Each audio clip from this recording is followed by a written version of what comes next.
नमस्कार. महाराष्ट्र लोक न्यूज मध्ये आपले स्वागत. पाचोरा तालुक्यातील सातगाव डोंगरी येथे जिल्हा परिषद मराठी शाळा या ठिकाणी Baramati cattle feeds MIDC Shrirampur या कंपनीच्या वतीने जीप मराठी शाळा सातगाव डोंगरी येथे विद्यार्थ्यांना टिफिन व टिफिन बॅगचे वाटप करण्यात आले.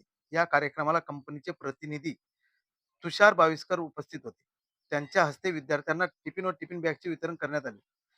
एकूण संख्या विद्यार्थ्यांची 321 विद्यार्थ्यांना या कंपनीची 1,00,000 रुपये किमती वस्तूची टिफिन बॅग ही विद्यार्थ्यांना वाटप केली. या प्रसंगी शाळा व्यवस्थापन समितीचे अध्यक्ष तसेच सदस्य, मुख्याध्यापक व शाळेतील सर्व शिक्षक वृंद व पालक मोठ्या संख्येने उपस्थित होते. या उपक्रमामुळे विद्यार्थ्यांमध्ये आनंदाचे वातावरण निर्माण झाले. उपस्थित मान्यवरांनी या सामाजिक उपक्रमाबद्दल बारामती कॅटल फीड कंपनी व कंपनीचे प्रतिनिधी श्री तुषार बाविस्कर यांचे आभार मानले.